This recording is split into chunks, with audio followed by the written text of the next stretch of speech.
I've been warning about this for decades.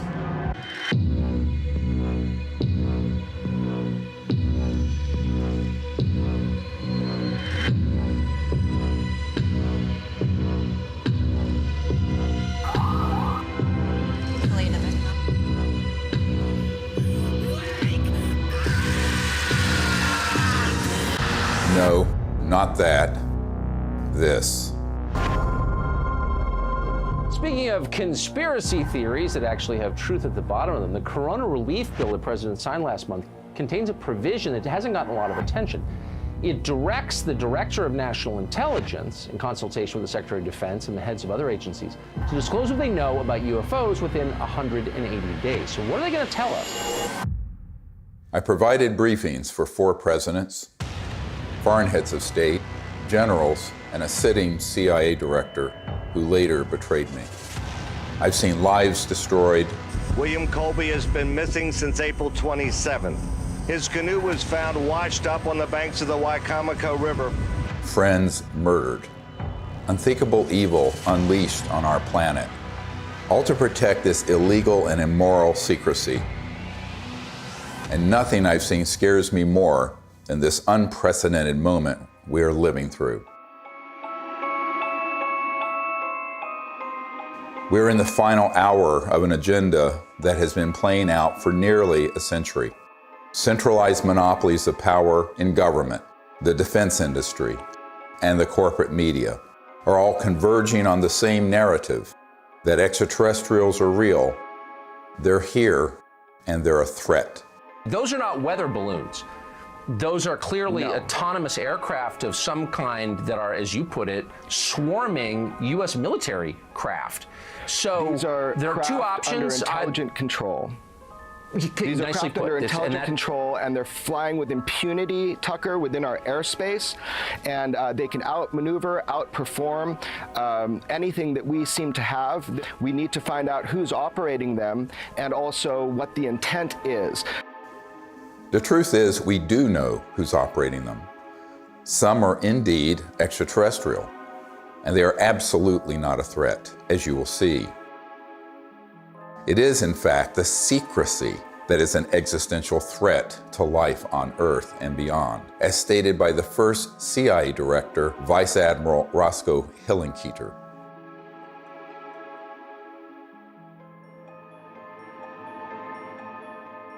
In 2020, I was asked to brief the President and Vice President on a situation that completely spiraled out of their control.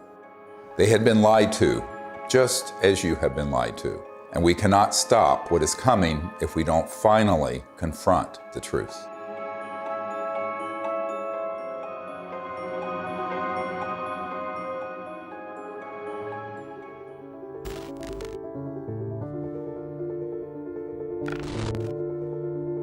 This may be one of the most important photographs ever taken. A dissection of an unknown humanoid from sometime in the 1920s.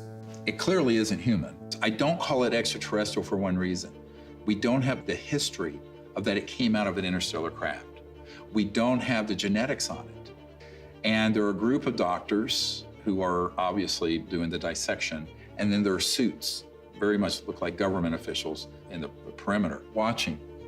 A woman called me up a few months ago whose mother was a seamstress on the atomic bomb project and built the covering for the bomb that was dropped on Hiroshima and Nagasaki.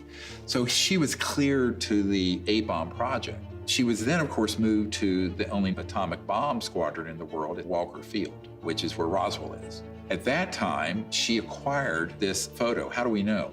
We tested the paper to establish that it was pre-19 early 50s. And it's a photo of a photograph. And so we do a whole research project on it.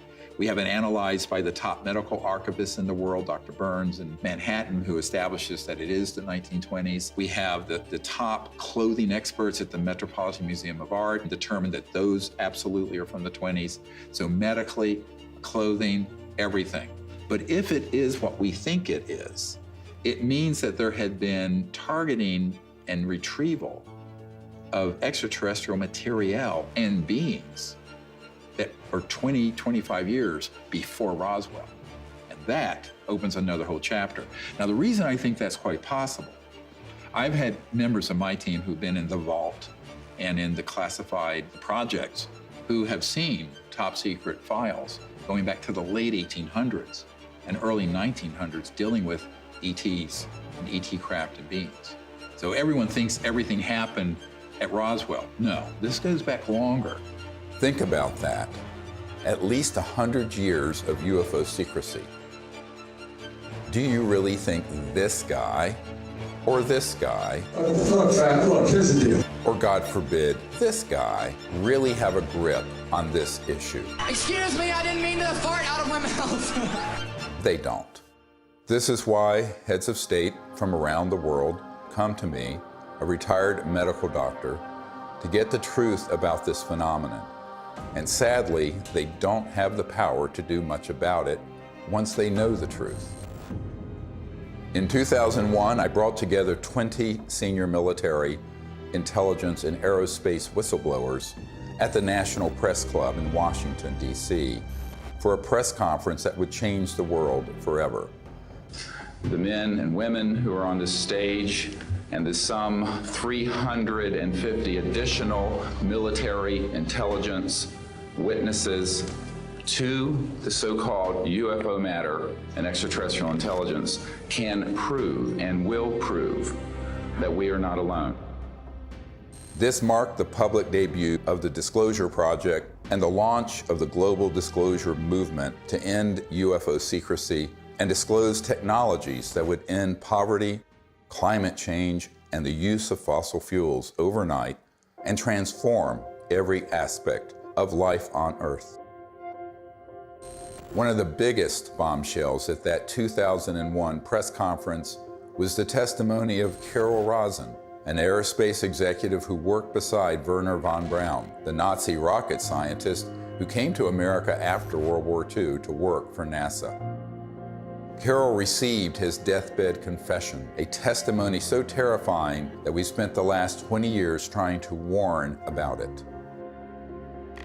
Now here was von Braun sitting at a desk when I first met him, explaining to me that he was told he only had 3 to 6 weeks to live, but that he was going to stay alive long enough to teach me what the real game is that's going on. And it started out when I was in the industry, the Russians were the threat. We had to build space-based weapons against the Russians. And then third world countries called nations of concern at that time. And then the asteroid threat, which I thought was kind of comical that we could just put weapons up there to shoot down or steer an asteroid. And then it leads to the last card. And then he would repeat to me over and over, and the last card, the last card, the last card would be the extraterrestrial threat.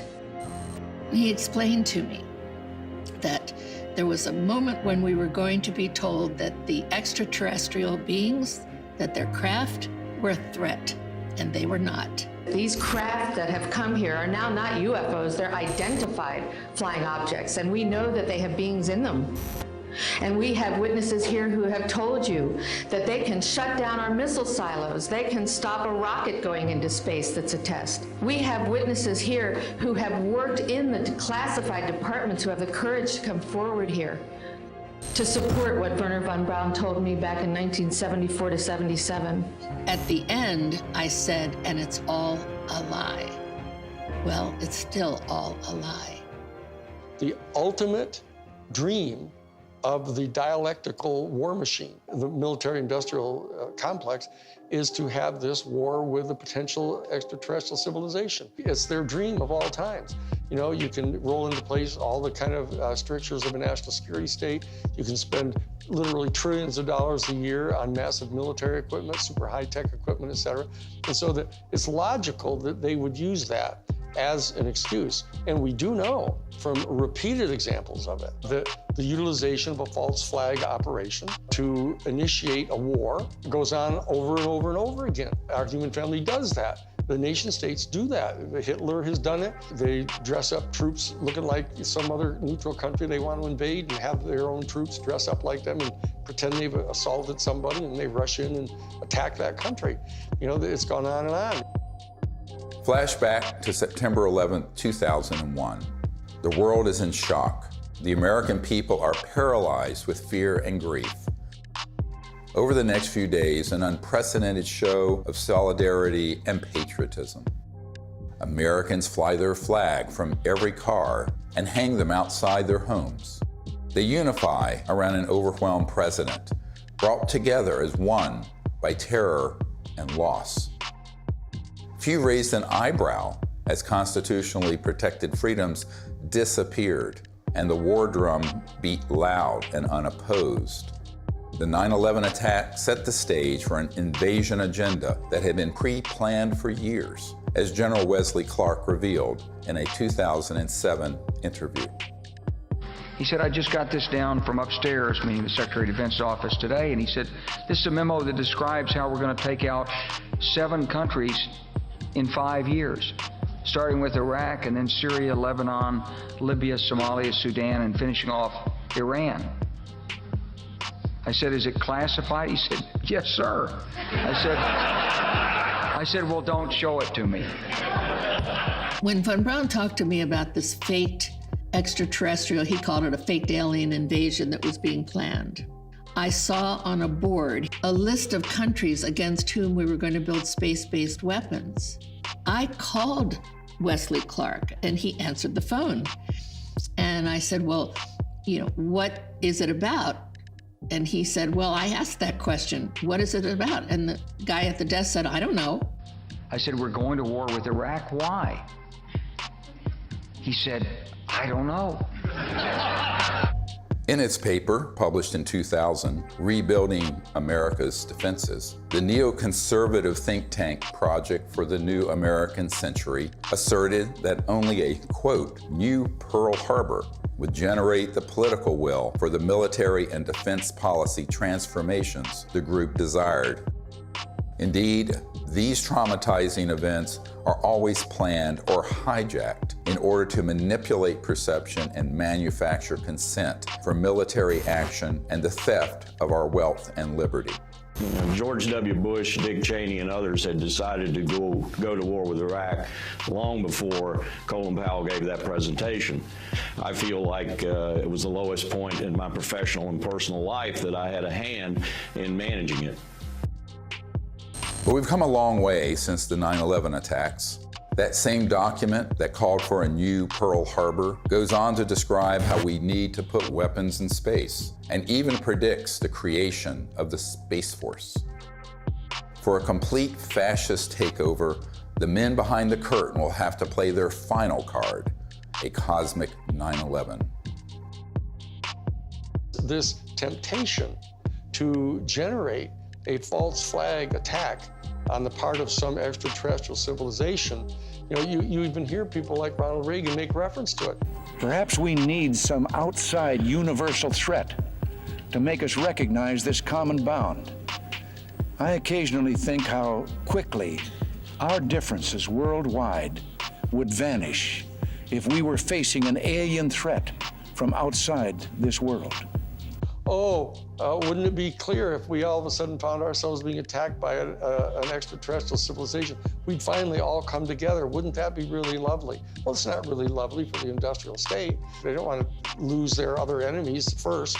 They want to use up all that before they go to that extreme. The last card was the most profound experience I had in my whole life. And I accepted the mission. And until Stephen Greer picked me up and talked me into going to the Disclosure Project, when I had just about given up, that's when I saw that there were other witnesses to what's going on, to the truth, to the facts. When she told me what Wernher von Braun had said, it didn't surprise me, because I had previously met with a number of people in the defense industry and in the intelligence community who had already told me that there was such a plan and that it could be actuated at any moment. And that was one of the long-term agendas, was keep the technologies away so we can maintain our industrial base of fossil fuel and all this. When we're ready to pull the trigger on releasing this information, spin it in the direction that benefits the foxes guarding the henhouse, the people holding these secrets. But it was interesting to hear that all the way back in the early 70s that he had been warning her about this. And we know that those systems were developed actually in the late 40s and 50s. Truth seekers who explore the wonders of the ET phenomenon walk an extremely dangerous path. Most get sucked into the gravitational pull of the black hole of disinformation, where lies about the UFO cover-up and about ETs themselves poison the minds of even the smartest and most well-intentioned investigators.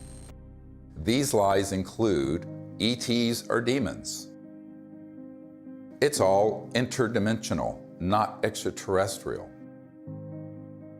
We don't have man-made UFOs. Aliens are abducting people. And the worst one of all, aliens are a threat. Therefore, we need to build weapons in space.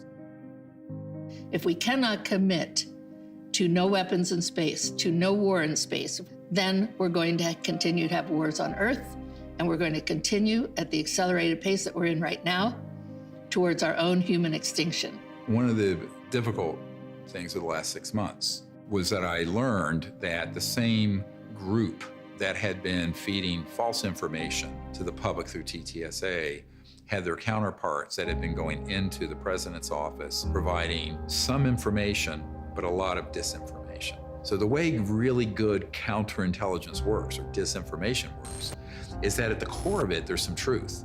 So they'd say, okay, the aliens are here, and here's some evidence, but they're a threat to the national security, and we need to have the Space Force. Wow, Space Force. And they get into this thing called the White House and the national security state, and they're completely at the mercy of the people who are going to brief them, and the ones who are assigned and cleared to talk about this issue, by definition, have been in those clandestine operations. I did a video brief for the president, vice president, and also for President Putin. That the problem is, by the time I had good access, they had already been, unfortunately, quite brainwashed on this, had already taken policy steps that included the Space Force creation and what have you, and then we were running up against the election. One thing is clear, is that the normal constitutional channels that you would think would be in control of that aren't. Presidents that aren't briefed in on this, heads of the Defense Intelligence Agency come in who aren't briefed, and I'm convinced they're not. From talking to them, it's clear they don't know what's going on there. So there's some other structure. I happen to be persuaded by the evidence that immediately after Roswell, when they recovered a craft and bodies from the UFO vehicle, that the Truman administration set up a body that was outside of the normal constitutional framework of our United States government. And it was made up of major elite people that they view as the real power elite. A shadowy government with its own Air Force, its own Navy, its own fundraising mechanism, and the ability to pursue its own ideas of the national interest, free from all checks and balances, and free from the law itself. It's sort of a shadow government within the government, not just in the United States, but all around the world. And the kind of power they have, both financially, technologically, and the means of projecting power militarily, is much greater than anything that the conventional military or the conventional government or the President of the United States has. Eisenhower knew it, and by the time he left office was very upset about it. In the councils of government, we must guard against the acquisition of unwarranted influence, whether sought or unsought, by the military-industrial complex.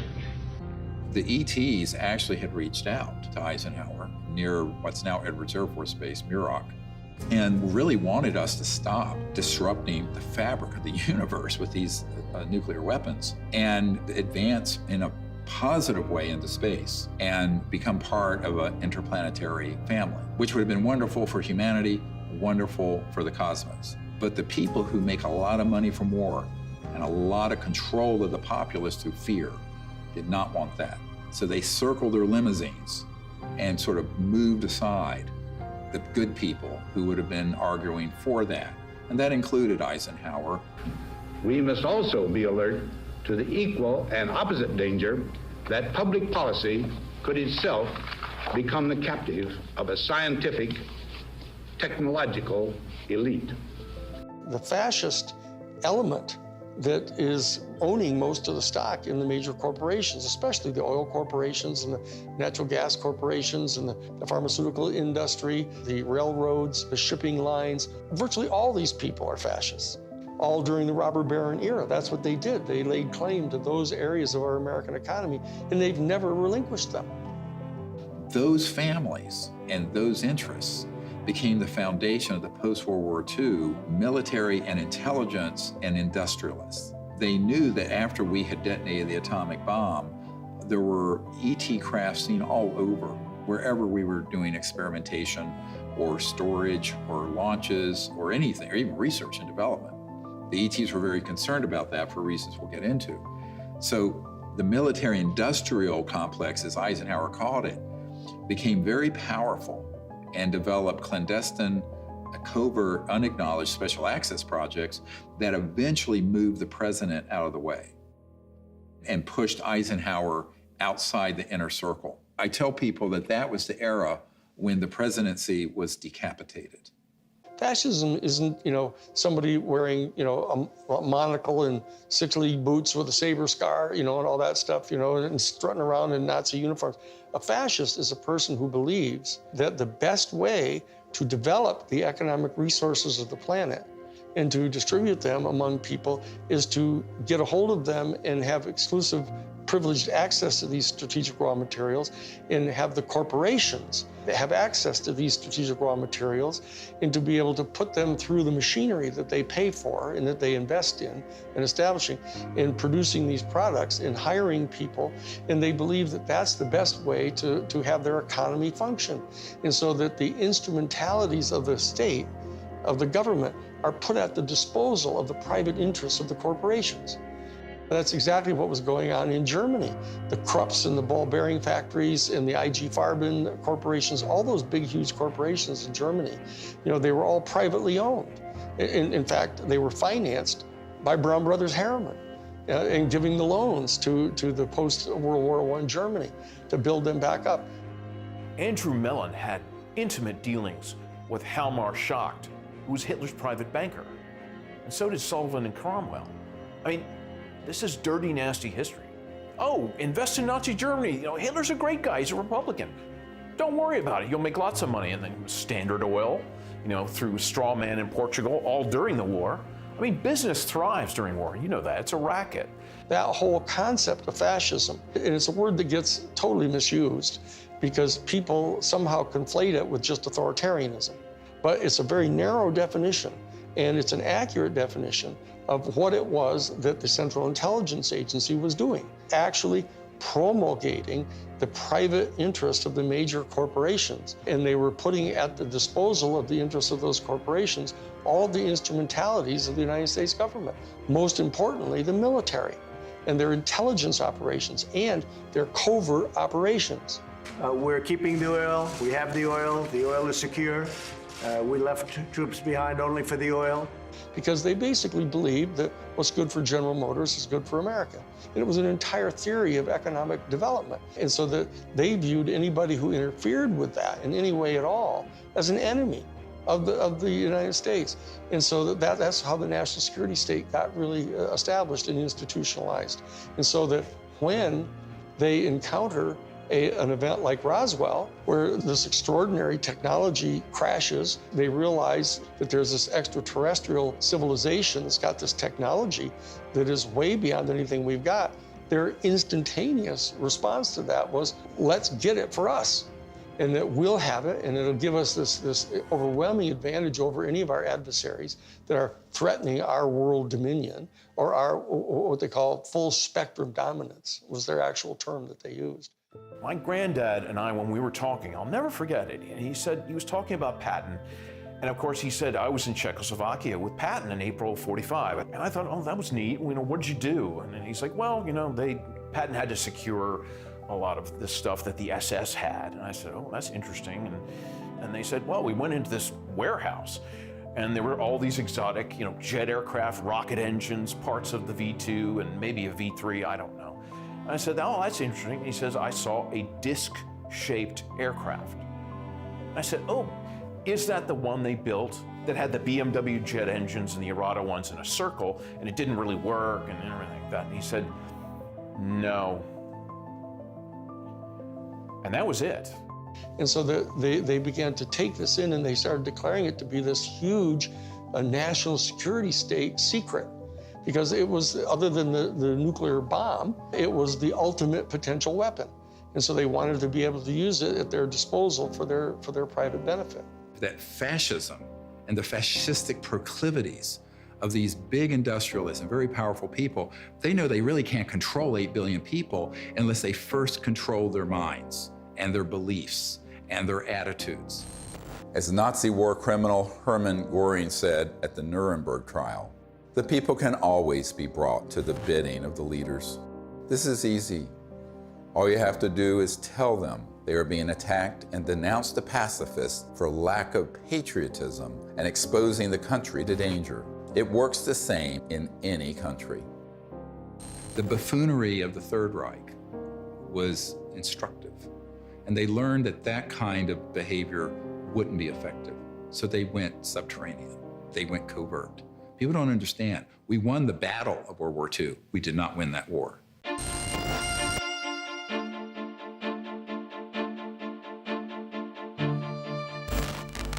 My name is Paula Harris. I'm an international investigative journalist in the area of UFOs. I've been working in this field since 1979. When I was living in Italy, I was reading in a journal that two little boys, they called them Indian boys, had been present at a crash near Socorro, New Mexico.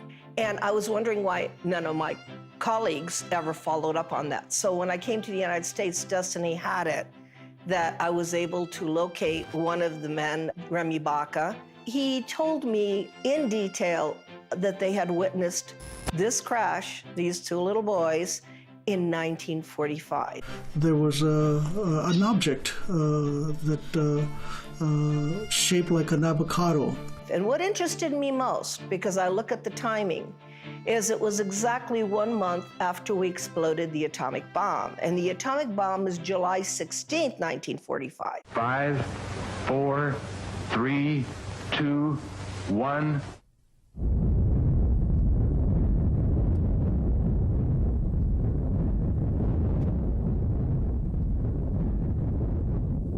And they actually went up to the crash site and saw 3 beings. They were tall and thin, they had long arms. They had said they looked like a standing fire ants. One of the witnesses said he thought they were hurt because they were screaming, and the witness was 9 years old, so he wanted to go in and help them. I had these feelings that were being projected from them to me through my mind. I could feel what they were feeling: pain, anxiety. They were far away from home. They were lost. They were hurt. And I could feel that. And I could see all kinds of pictures in my mind that to this day I have not been able to figure out what they were. So why it's important is we have 2 witnesses.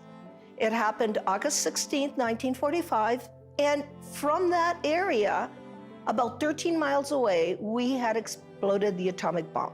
So I thought, well, let me go there. And for 5 years, I investigated this case and realized that whatever happened 1 month later was a statement to the planet.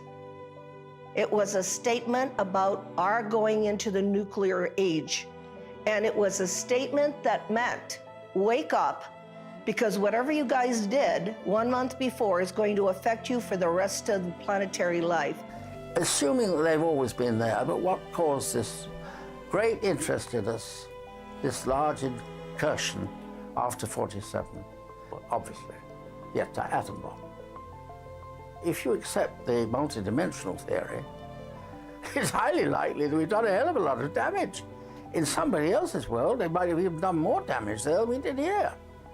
We kicked the hornet's nest because we actually were doing more damage in those other dimensions and worlds than we were doing here. Step in the shoes of a generic extraterrestrial who's tied into a civilization that's interstellar capable.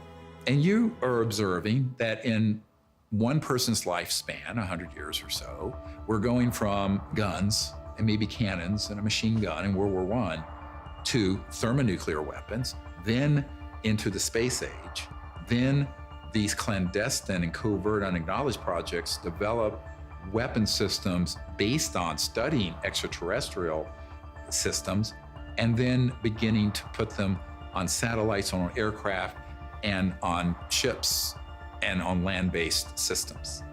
So the ETs are sitting back and looking at this in its aggregate, and now we're decades into the solutions for poverty in the environment, decades into the ability to have a new economy that would be just, and also would be a space economy. We could be out in space peacefully.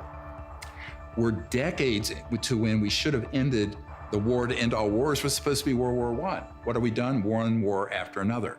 Now they want to launch the big one, this final card that Wernher von Braun spoke of, interplanetary war, by hoaxing an alien threat. So these civilizations are really quite appalled, frankly. And at the same time, we're using weapons like atomic and nuclear that disrupt the fabric of the universe, and their worlds are affected. We knew the world would not be the same. Few people laughed. Few people cried. Most people were silent. I remembered the line from the Hindu scripture, the Bhagavad Gita. Now I am become death, the destroyer of worlds. I suppose we all thought that, one way or another. I am death, the destroyer of worlds, plural. Worlds, plurals, not just this planet. So it got to me that Oppenheimer knew right well that they were having UFO visitations, that someone was interested, and I had in my possession already the MJ-12 documents that are on Ryan Wood's website. A letter from Robert Oppenheimer and Einstein addressed to President Truman. It's called Relationships with Celestial Within Our Bodies. When you say relationships with celestial bodies, and you are calling whoever was over that area cultures, you're not really talking about any kind of hostility. What you're talking about is more integration. So that whole document said, what do we do with this problem? Do we communicate with them and treat them like they're another country? And if so, the United Nations is not capable of handling this. In the document, it says we need to create a supra-United Nations. These are the words of Einstein and Oppenheimer. Who can deal with this problem? The ETs have done a number of things when we go too far, where they stop it. Now, they don't do anything hostile or violent back. They've made it quite clear through very explicit events where the ETs do not want humans going out there with guns blazing. A couple of nuclear weapons sent into space were destroyed by the extraterrestrials. The one incident, for example, was they actually photographed the UFO following the missile as it climbed into space and shining a beam on it, which neutralized the missile. And that is their major concern, is to preserve the integrity of the Earth, because it affects their own system. The very end of the 70s and the early 80s, we attempted to put a nuclear weapon on the moon and explode it for scientific measurements and other things, which was not acceptable to the extraterrestrials. And what happened? They destroyed the weapon before it got to the moon. The idea of any explosion in space by any Earth government was not acceptable to the extraterrestrials, and that has been demonstrated over and over. And what's the consequence? How is that demonstrated? By the destruction of any nuclear weapon sent into space. If they were hostile, they would have just eliminated all that testing. They don't. I find out that is not the way they operate. They warn. They say, what the heck are you doing to your beautiful planet?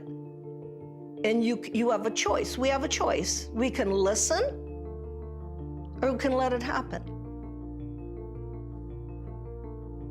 If people are watching the media right now, they're not hearing about the peaceful extraterrestrial craft. What they're seeing are released, supposedly leaked documents, leaked videos, much of which is not even true. They're not real. It's faked right there. And it's being presented in a format that is to cause fear, to make us see the crafts and the beings as enemies. There's no question whatsoever that the elite that are in charge of the national security state infrastructure, both the official infrastructure and the unofficial infrastructure, are in fact not only fascistic in their economic vision, but they're racist. So I'm telling you, when you see the documentation that goes on inside the Third Reich, in the courses that they were teaching at the thing called the Ordensbergen. The Ordensbergen was this series of 4 castles where they trained the SS people, and you get access to their documents where they're talking about this eugenics and everything. Why is it that they hate the Jewish people the way they do? And people don't have any idea. People got some weird, distant ideas about this, mainly because we allied so closely with the fascists, even immediately after World War II, that they suppressed all of this information about them. And so people don't really know the details of what their thinking was. But the bottom line is that this issue of racism runs extremely profoundly deep in this elite, white, male, Caucasian elite that owns most of the stock and shares of the major corporations and are the promulgators of this fascist ideology, right? And these are the people that were put in charge of the UFO program, right from the beginning. Many people who would consider themselves New Age and into all this stuff fall into these camps of, well, there are the good aliens and the bad aliens. And the good aliens almost always look like someone from Norway. And the bad ones have different features or maybe darker. I'm going, this is racism. You just call it out what it is. This is absolutely racism extrapolated into an interspecies level. Not just racism, but speciesism, which is even deeper.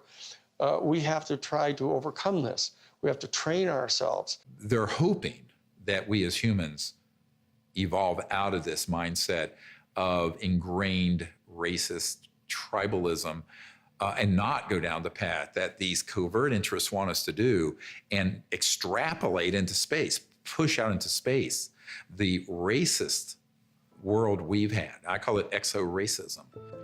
Justification for war or genocide always begins with dehumanization of the enemy. For example, as part of their anti-Semitic propaganda campaign, the Nazis revived the centuries-old blood libel, the allegation that Jews murder non-Jews, especially Christian children, in order to obtain blood for the Passover or other rituals, in order to lay the foundation for a false flag alien threat. The national security state has engaged in a similar propaganda campaign for decades, a cosmic blood libel. The national security state apparatus and their media allies have been flogging that particular theory that these extraterrestrial civilizations are all here to eat us or to take over our planet and rape our women. There's a whole scenario that's always gone on the part of authoritarian warrior states. About the ultimate other, the Hun. 95% of all of the movies that have ever been made about extraterrestrial life have portrayed them as hostile and dangerous to us, and it sells in that way. I don't know why people watch those movies, but on the other hand, I don't know why people watch cage fighting either. When Unacknowledged went viral and got hundreds of millions of people to see it, within months, they stood up the TTSA with Luis Elizondo, who is a famous disinformation operative in the Pentagon, at least amongst intelligence officials that I've met with, and others who are well-known disinformation figures within the UFO subject. That began the whole process of trying to pull the narrative back to, gee, we don't know what these are, but here's the evidence that we're, quote, leaking, which wasn't a leak, it was a controlled release. And then they hit the button, so the mainstream media that will take dictation from the intelligence community begins to cover it in the New York Times and CNN and every network around the world. Whereas the Disclosure Project has 100 times more direct military witnesses and better evidence. And they wouldn't touch it because it doesn't have the threat narrative attached. It doesn't have the agenda attached. The UFO threat is being exposed by this former Defense Department official. There are unidentified vehicles violating U.S. airspace with unknown intentions and extraordinary capabilities being encountered by U.S. military personnel. We don't know where they're from. Chris Mellon, descendant of one of America's most influential families, oversaw the budgets for some of the military's most top-secret weapons programs. I think there's a reason they picked a Mellon. This is a tradition in our family. You know, as you said, the Mellons were the first family of intelligence that will go along with, you know, we need to do this for the good of the country. You know, yes, you gotta lie and do whatever you have to do, but, you know, this is what we need to do. And they'll just do it. I mean, I'm not gonna, you know, stay silent when members of my family lie to the American people. I won't do that. It's one thing for my dad, you know, in the old days, to get up there and do some mild fibs about, you know, highways. This is not. You're messing around with the survival capability of the human race. Correct. I mean, that's not an overstatement. Right. This is deadly serious. It's not funny. I know from direct conversations with Lou and with Chris that they know that the major military authorities with whom they've had very close communications realize that if in fact the extraterrestrials were hostile in their intent toward us, they could have done anything they want to do. They can come and go at their pleasure. And so that in that regard, they do not constitute a clear and present danger to our national security. But they also know that they're in the habit of getting their funding for all of their entire organizations, et cetera, by flogging a threat. And so that they're inclined to do that because the simple fact is they don't trust the people in Congress. They think the people in Congress are so Pavlovian in that they, in fact, distrust their constituency so much that they have to scare them. And so they say, well, if we're going to be able to justify having hearings about the UFO issue, we're going to have to tell our people that, you know, oh, they're a potential threat to us. And so therefore, they're conning their own constituents. And then they are getting conned by the military-industrial complex because they don't trust them either. And this is a question of integrity. That as long as people are not trusting each other and they're conning each other, you know, this is dangerous. This is how wars start. This is how people lose control of the narrative of what's going on here. Those of us in the CE5 community, et cetera, need to establish some kind of level of discourse with Lou Elizondo and with Chris Mellon. All they have to do is know that we're obviously sophisticated enough to know that what they're saying publicly, they know isn't true. We have to be able to establish diplomatic relations with our own people if we're going to establish diplomatic relations with an entire extraterrestrial civilization. And so that we can't just degenerate into the same kind of low consciousness bullshit, you know, that we're afraid of. The facts about UFOs are so much stranger than the lies that you discredit yourself simply by telling the truth, especially when it comes to so-called alien abductions. Perhaps the most devastating aspect of the cosmic blood libel is the hoaxing of alien abductions by humans in order to create a culture of fear towards extraterrestrials. Dozens of insiders have confessed this secret to me, but it wasn't until 2016 that I was able to get one of them to say so on camera. We did do that, yes. OSI did that. There was a special group out of the 7602nd Air Intel Wing at Fort Belvoir that came out and did that. They had these people that had maybe some sort of defects, anatomical defects that were brought in to fool people into thinking they're aliens. Yeah, I can't give you any specifics because it's still, the program is still classified, and they're probably still doing it. I wouldn't doubt it. They were still doing it. These civilians got onto the base and got into something, and they saw something they weren't supposed to see, and this group came out and went into their home and scared the dickens out of them and staged an alien event. Exactly. We have these technologies. They are being used in false flag operations where they hoax events. And the purpose for all of that is a sort of psychological warfare, as it says in the CIA document I have, the director of the CIA saying the UFO subject is very valuable for psychological warfare potential. And that is a very interesting thing to be written in 1953, right? And what does that really mean? Well, it means that the long-term defense strategy from the late 40s and 50s forward was informed by eventually using this last card to consolidate sort of a global totalitarian military control of the population. Could it be manipulated purposely by people who have the technology to simulate UFO sightings? And people say, well, of course not. Who would do a thing like that? Well, I would remind you that during the Watergate investigation, it was discovered that there was a plan originated in the White House to surface a submarine off the coast of Cuba and paint the second coming of Christ over the island of Cuba using holograms. Which is well within our technology today. The idea was that since there is a large Catholic population in Cuba, they would be so upset by this vision that this would saturate the communication channels, the telephone system in Cuba, long enough for an invasion to take place.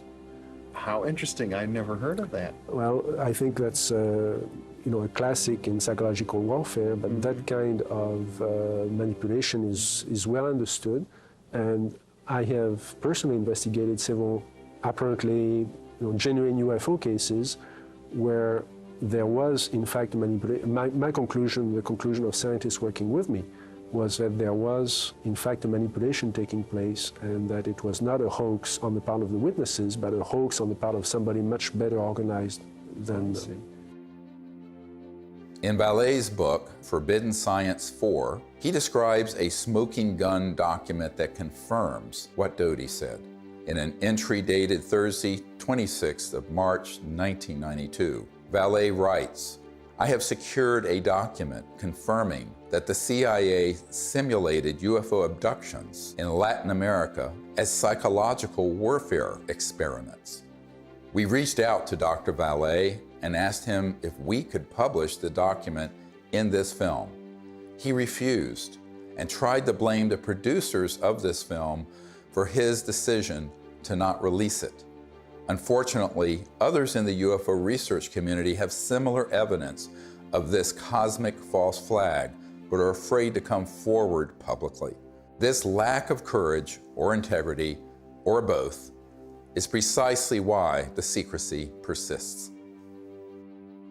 I also asked Richard Doty about the last card scenario, using the military lingo for false flag, deceptive INW, which stands for Deceptive Indications and Warnings. Have you been exposed, or did you come across in your career and your network the false INW or the Deceptive Indication and Warnings projects related to this? Yes. And what did you find out about those? That's pretty hush. I don't think I should talk about that. Yeah. I mean, that's what when I briefed the head of the Defense Intelligence Agency, that was the main subject. That is, that's very sensitive. Yeah, it's very sensitive. Yeah. Extremely. Yeah. So we'll just pass that question on.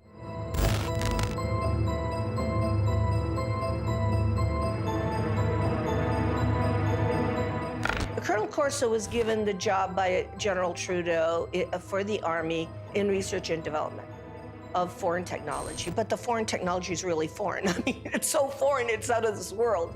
And he explained to me that he had something called the nut file, of which he had fiber optics, high tenacity fibers. He named the things physically that he had there. He knew they came from extraterrestrial crashes or extraterrestrial materials they had recovered. And it was his job to take them to big companies to be back engineered. Now, in Colonel Corso's time, it was 1960, but this had been done way before 1960. These were extraterrestrial artifacts that had to go into industry. So for the first time in my naive years of research, I realized why the secret was secret. I always thought it was about, everybody would panic, then the religions would fall, and I had no idea this was going on. And ever since my association with Colonel Philip Corso, I realized what this is about. What this is about is the toys, the artifacts. And it's really about the industry. It is not about whether people would be scared or whatever. I think that the younger population and people that have studied this know that there is no danger. I mean, if they're not going to bomb you during the time you're doing the H-bomb tests in the Pacific, I don't think they're going to decide to come out of nowhere and bomb everybody or to have an invasion. There are too many times where we could have had an intervention that was hostile, and we never have, and we're the enemy. Hey, John, happy birthday. There's no way that I can, sugarcoat this. I was talking to a gentleman about the UAP report, and he contends the Pentagon has alien bodies and crafts. So I just wanted to run this past you. Does DOD have these things, and if so, where? Jeff, the UAP task force is really designed to take a look at these unexplained aerial phenomena, try to help us get a better understanding of them. Again, I'm not going to get ahead of the report that the DNI will submit, that we are helping, obviously, and providing input to, and I think I'll just leave it at that, Jeff. This exchange would have been unthinkable even a few months ago. And notice that he didn't deny it. There are three major lies of the current false flag disclosure of UFOs in the media. Number one, we do not know what UFOs are. Lie. Number two, the U.S. military does not have any aircraft that can perform in the way these UFOs maneuver. Lie. Number three, they are a threat to national security. Lie. The only threat to national security and world peace is the unacknowledged projects using man-made UFOs and other technologies to hoax alien events, period. And yet, we are inundated with messages about the threat to national security posed by UFOs. We take all incursions into our operating spaces seriously. So, I mean, like everybody else here at the Defense Department, certainly we are taking the entire matter seriously as it regarding the potential for safety concerns. One of the most brilliantly subtle disinformation techniques currently being deployed against the people of Earth is this air of phony agnosticism that has been generated surrounding this issue. Do you believe that they sincerely don't know what these things are and where they don't? We have the best military on planet Earth, the greatest intelligence agencies. These are true unknowns, and they were swarming our military arsenals. They're seen over nuclear facilities. This is documented. We need to find out who is operating these vehicles. There's a certain studied agnosticism that the media is allowing to come out through these ufologists. For example, Nick Pope. I mean, we are under siege. It's like there's a war of nerves going on. And if this was drones belonging to a foreign adversary, there would be an absolute outcry. And yet, the situation we're in, that we don't know what these things are, and they might even be extraterrestrial, that's worse. So I agree with Luis Elizondo on this. This is a potential catastrophic failure of intelligence. The same thing with people like Chris Mellon, whether he's been paid or not.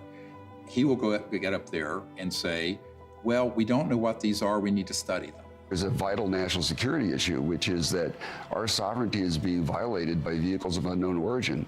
Chris and I have met, we've talked about all this stuff. I think the TTSA program was a little goofy with Tom DeLonge. This is a mechanism to change the way the government acts. You're going to see us dealing with the Senate, us meeting with the intelligence services of other governments, and everyone is coming out of the woodwork and saying, this is real, we got to do something about it, and it very well could be a threat, but we can't put our head in the sand.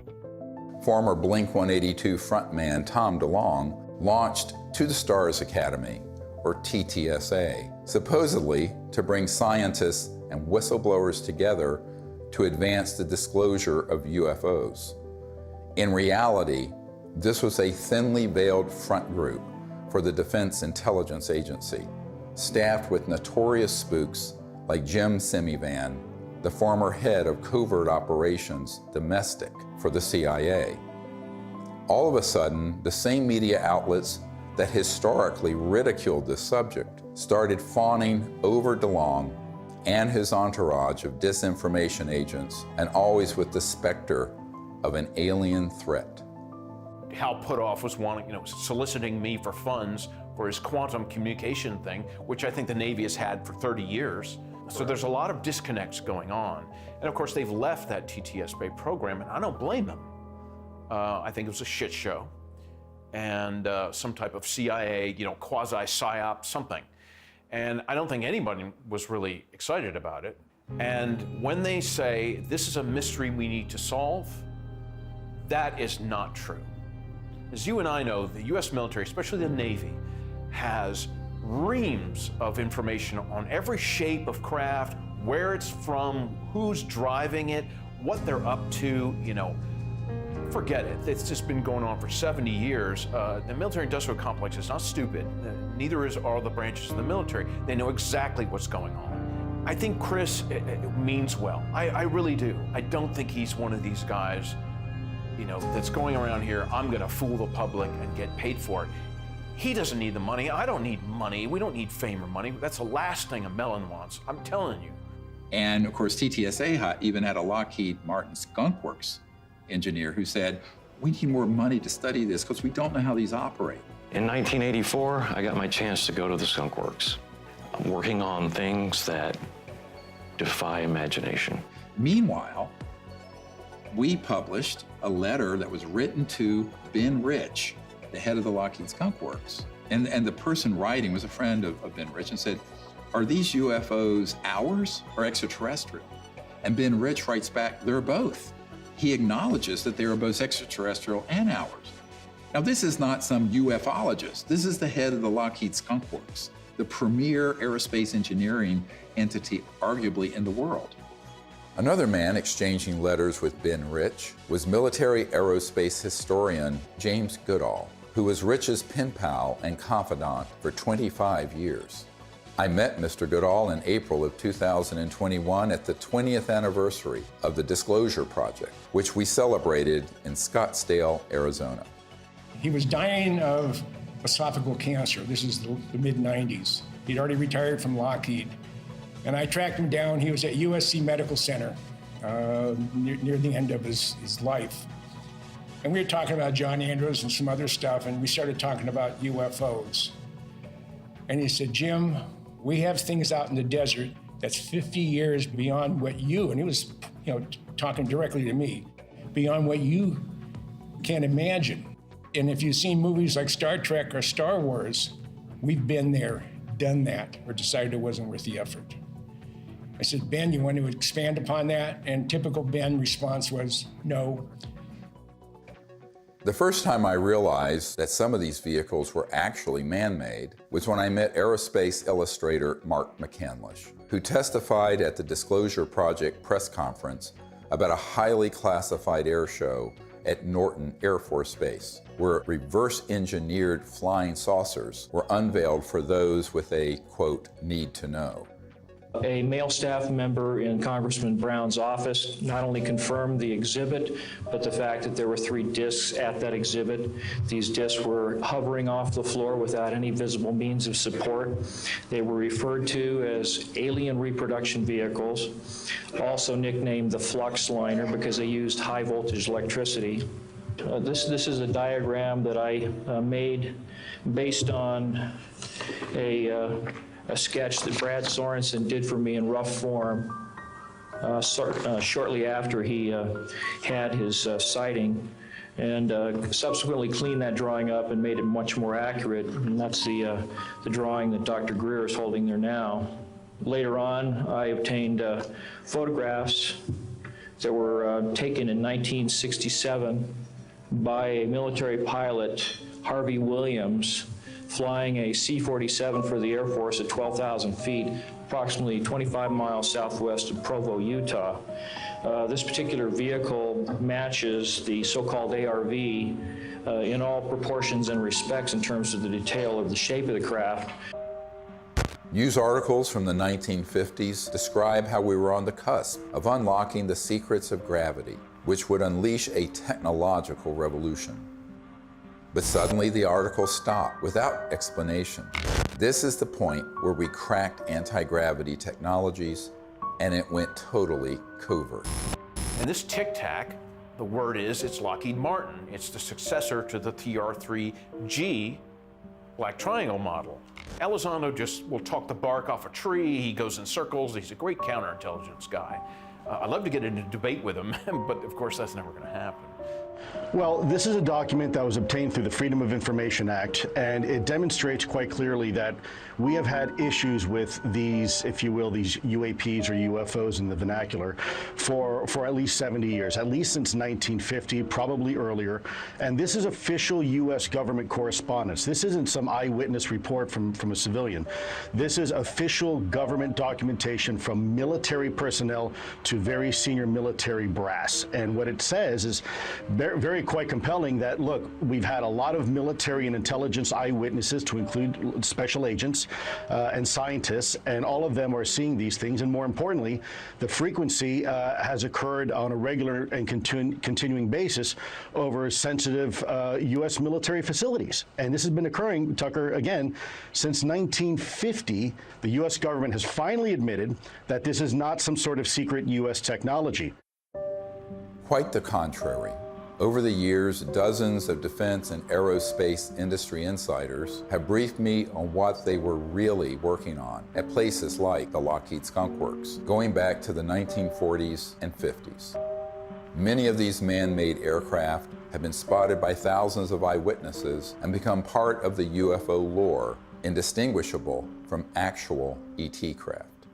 These rogue, covert operations within the military-industrial complex stage thousands of sightings, abductions, mutilations, and disturbing encounters with our public-facing military, knowing these incidents will be mistaken for ET craft.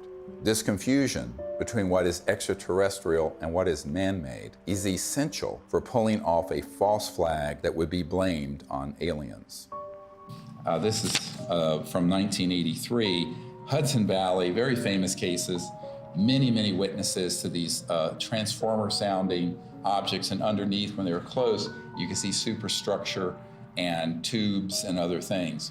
That is not extraterrestrial. Now, have there been extraterrestrial vehicles of boomerang and other shapes? Yes. But where do you think they get the idea? And also, how else do you create a false flag? You have to create structures that would be believably not aerodynamic. Some of them are kind of hybrids. They'll have some conventional propulsion as well as electrogravitic, and they all have structural, superstructure components that are clearly a man-made machine, not an interstellar vehicle. This is 1989 in Belgium, that you can see all the tubes and structures underneath. Again, this is global. These are also well-known platforms. You can basically, once you get your lifter system in place that causes mass cancellation, you can create any kind of air structure around it. And it doesn't matter if it's aerodynamic or not, because the way it moves, it moves, let's say, the molecules of air around it, so it's basically moving an electromagnetic field effect, so there's no resistance and there is no sonic boom. That's man-made. We've had it for decades. This one is great because it has, if you look at the underside, there are the girders and the structures, and the people under it could see that and could see the light in the center and the three on the end. That is man-made. There are extraterrestrial vehicles that are triangular and that are saucer-shaped and that are other weird shapes. So to make things complicated here, how are you going to know? Well, you got to be close enough to it to see. And if you can't see the superstructure detail, you're not going to know whether it's extraterrestrial or not. This is from Southern Illinois in 2000. They went from animal mutilations being staged by clandestine human organizations to these were doing human vivisections and killing humans. But of course, they wanted everyone to believe the aliens were doing vivisections on people. No, it wasn't. Which ones are man-made and which ones are extraterrestrial beings? Dr. Greer is figuring this out. We've got to listen to this information. These are facts. This is not rhetoric. And then we've got to be able to apply it. We're taught to be afraid. We're taught to fear. We're taught to fear extraterrestrial beings. Really?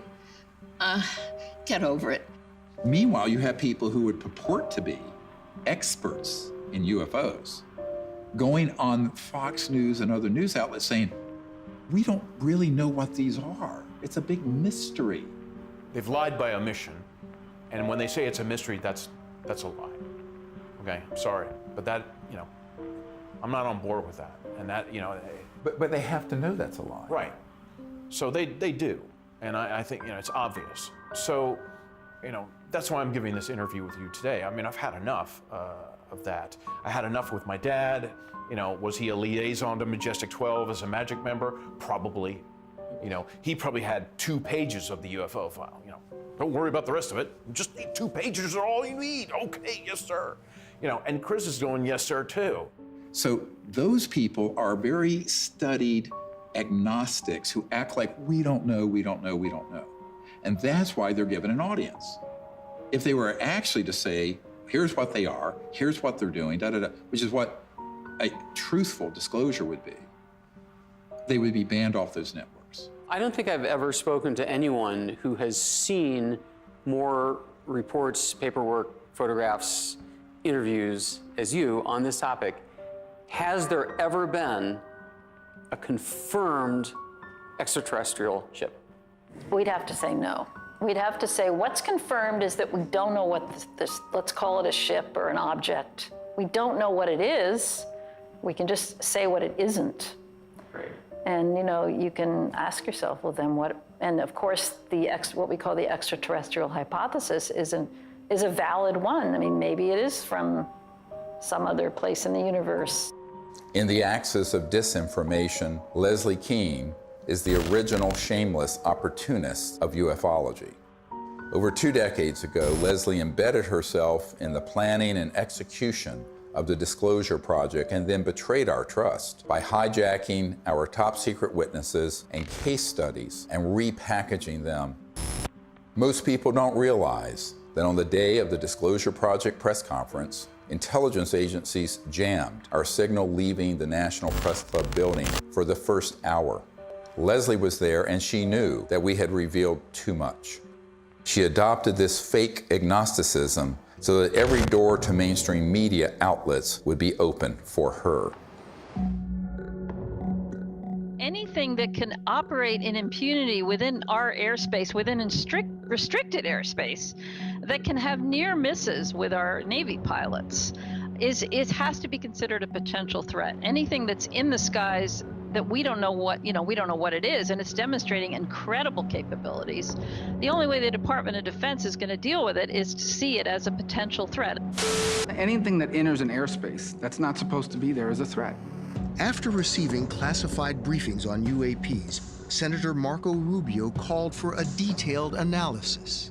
This past December, while he was still head of the Intelligence Committee, he he asked the Director of National Intelligence and the Pentagon to present Congress an unclassified report by next month. We've gone this way before. There have been many initiatives. Gerald Ford, when he was congressman, held hearings, went nowhere. The whole window dressing of Project Blue Book, and then that was just really a publicity stunt by the Air Force. And most recently, the $22 million that the Pentagon spent on this Bigelow aerospace study. I had a Zoom meeting this summer with General Herbert, the chief advisor to Senator Harry Reid, and they authorized this funding. After spending $110 million, maybe more than that, because it was a 6-year-long program, where's the beef? What's the results? That money went to Robert Bigelow, who was in Nevada. And he's a buddy of Harry Reid's, right? Right, who was chair of that committee. UFO proponent, exactly. Thinks they've definitely come here many times. Right, so, you've spent $100+ million gathering information, and what did you do with it, outside of, collecting a couple of videos? The people in that circle around Mr. Bigelow and Bigelow Aerospace were all operatives of these unacknowledged special access projects. They made sure that those $22 million were the equivalent of opening a toilet lid, putting the money in and flushing it. And so what General Herbert said to me is that even in the meetings in the Senate classified SCIF, Secure Communication Information Facility in the Senate, all they got was like a 40,000-foot view. He was an Army pilot. And no detail, no nothing. And I said, yes, that is what was done, and was done on purpose. And so there was a pretty sizable budget for this program. What did they find? Well, I mean, basically what they did with that budget is a lot of different research to try to document what was going on, to try to understand the physics behind how the objects, move around, and then to just keep records of what they were observing. But they haven't been able to find what they are, where they're from, or anything like that. And I said, do you feel they were holding back? He says, oh yeah, a lot. And we were very angry about it. Ultimately, the reason that $22 million grant wasn't renewed is that he and others realized they were being zoomed. They were being deceived and getting nothing out of it. It remains to be seen if they get anything out of this mandatory Director of National Intelligence and Office of Naval Intelligence report that's going to go to the Congress. I think that the more information that's in it, it could be even more dangerous than nothing, because I think they will cherry pick cases that they will spin as evidence of a national security threat. And that's what's been ramping up in the media. So my concern is we need to get ahead of that curve and release to the public this information with the evidence and everything we're presenting, so that people at least ask the critical question. Is that report full and accurate? And is it even the truth? I think we need a lot of skepticism. If it's coming out of the US government or any other government and the mainstream media, until proven otherwise, it is cherry-picked information and someone has an agenda because they've hit the button, the go button with the mainstream media to cover it in a very specific way that does not redound to the benefit of the human race. Von Braun gave me the idea that we should have a bill in the Congress and it should have a matching treaty. Well, we did for a while, but in the Congress it didn't work, not in this country. So I went international, and international is where I found some intelligent life that was really willing to create an agreement, a treaty, to prevent the placement of weapons in outer space. Да, наверняка инопланетяне в той или иной форме и в том или ином образе присутствуют на планете Земля, потому что из миллиардов галактик по теории даже вероятности не может организованная разумная жизнь существовать только на планете Земля. Но пока инопланетяне своим присутствием не нанесли никакого ущерба землянам, инфраструктуре и вообще живым организмам на Земле. Поэтому говорить о том, что есть инопланетная угроза, это, наверное, не соответствует реальности. The beauty of having these Russian generals come forward and say this is that we've had a lot of, like Colonel Corso and others come forward with evidence. Now we have these senior people in Russia And we need more countries to do this, where they unshackle their leaders who know the truth of this and speak the truth to the world community. Now, if you listen to a lot of people, you hear, there are already weapons in space, blah, blah, blah. But the fact is, if anyone reads this treaty, which is hard to get them to do, it's on peaceandspace.com, then you will start to see, and it does tap people, along with the treaty, CE5 events where people can actually have an experience. What more do we need? Well, if you're listening to the scientific method that's been taught to most of us, there's no evidence, we're still looking for it. That is ridiculous. What about the people like me, like Dr. Greer, like 900 other witnesses? What about them telling the truth, risking their lives? The courage that it takes to do this, I haven't had it until now. There is another path, just outside the gravitational pull of that black hole of disinformation. It's the path I've spent my whole life fighting for and protecting. It's the path that leads to enlightenment, world peace, and the realization of technology so advanced that to us, they would seem magical. This is the path of truthful disclosure and peaceful relations with our brothers and sisters from the stars. CE5, or Close Encounters of the Fifth Kind, is a set of protocols I developed to initiate peaceful contact with interstellar civilizations. It's easy enough for anyone to do, and will absolutely transform your life. Millions of people are learning how to do CE5 by connecting with local CE5 groups or by downloading guided meditations in the CE5 Contact app. Doing that in the context of meriting citizenship in a galactic civilization is a very meaningful meme. To say, look, we need to work on ourselves. We need to elevate our consciousness. We need to hearken to the higher angels of our own nature, etc. That's all a dynamic that we do have control over. That's why I think the CE5 thing is so important, because that's the best way to get data, not to be speculating, from our own political ideology about what they might be like. We really have to have direct communication with these beings. The more, the better.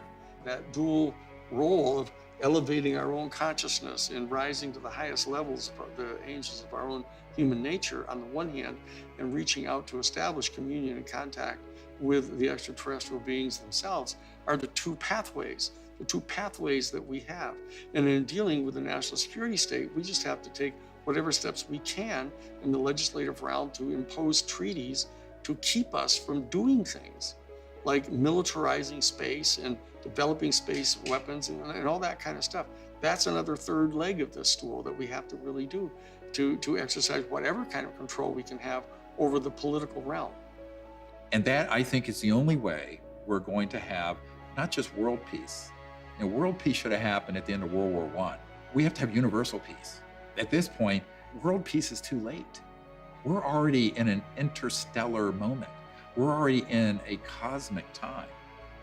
So we have to have universal peace.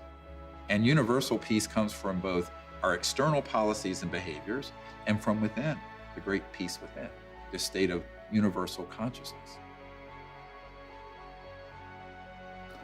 As we wrap up this film, we are seeing the threat narrative intensify by the day.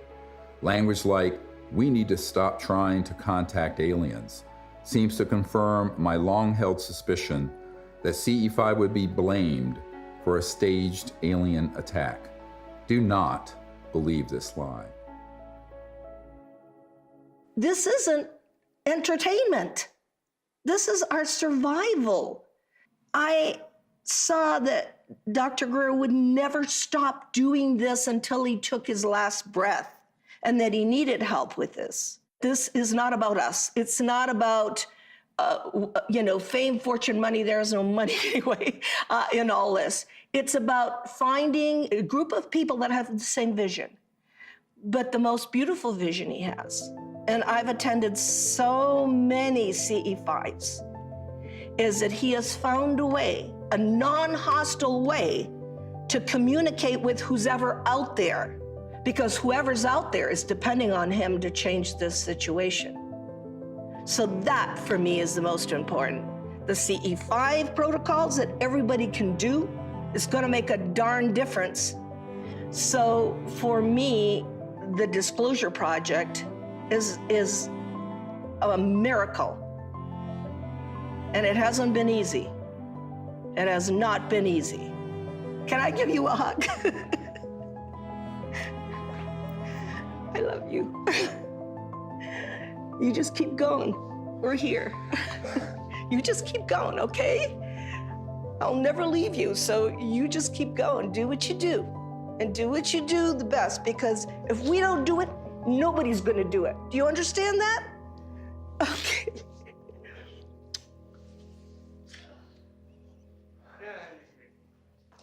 No, okay, can I go outside and get some sun?